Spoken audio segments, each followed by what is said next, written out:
کہ جس نے کبھی بھی اپنی زندگی میں خدائی کا دعویٰ نہیں کیا لیکن بڑے بڑے معجزات دکھائے اور دنیا والے اسے خدا کہتے تھے، اس نے ممبر پر آ کر ضرور یہ دعویٰ کیا ہے کہ سلونی قبل ان تفقدونی، مجھ سے سوال کرو قبل اس کے کہ تم مجھے کھو بیٹھو.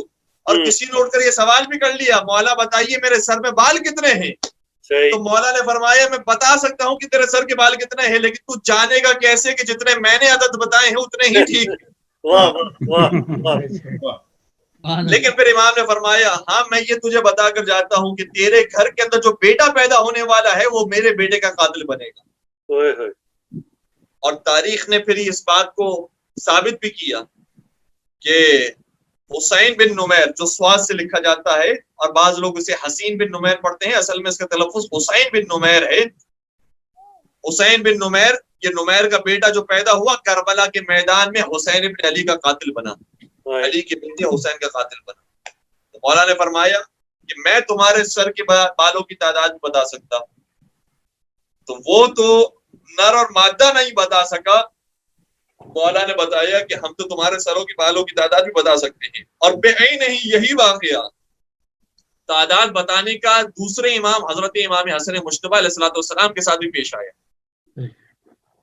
جب حاکم شام نے سرکار امام حسن سے ایک مرتبہ کہا، جب باغ سے گزر رہے تھے تو فرمایا آپ کے نانا رسول خدا وہ تھے جب باغ سے گزرا کرتے تھے تو اندازاً بتا دیا کرتے تھے کہ اس کے اندر کتنی کھجوریں لگی ہوئی، ان کھجوروں کا وزن کتنا ہے تقریباً بیان کر دیا کرتے تھے. کیا آپ بھی بتا سکتے ہیں؟ امام حسن نے فرمایا ہمارے نانا وزن بتایا کرتے تھے، ہم ان کھجوروں کی تعداد بھی بتا سکتے ہیں. سبحان اللہ. کہنے لگا بتائیے کتنی تعداد ہے؟ امام نے فرمایا اس باغ کے اندر 4004 کھجوریں لگی ہوئی ہیں. ماشاءاللہ. حاکم شام کو یقین نہیں آیا. حاکم شام نے کہا کہ ابھی ہم باطل ثابت کر کے بتاتے ہیں حسن کو، نعوذ باللہ نعوذ باللہ. اور ساری کھجوریں اتروائی اور سب کو باقاعدہ گنا گیا. تو جب گنا گیا تو 4003 کھجوریں تھیں.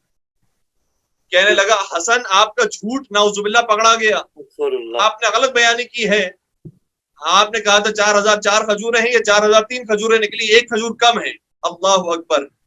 کتنی دشمنی تھی آل محمد سے، لیکن امام حسن اپنے مقام سے کھڑے ہوئے اور کہا کہ ہمارا علم کبھی بھی غلط نہیں ہو سکتا، کیونکہ ہمیں جہاں سے علم ملتا ہے وہ ذات غلط نہیں ہے. اپنے مقام سے کھڑے ہوئے اور جو گننے والے افراد تھے ان کو بلایا تو ان میں سے ایک شخص وہ تھا کہ جس کے دہن میں ایک کھجور موجود تھی. فرمایا یہ وہ ایک کھجور ہے کہ جس کا کوئی انکار کر رہا ہے.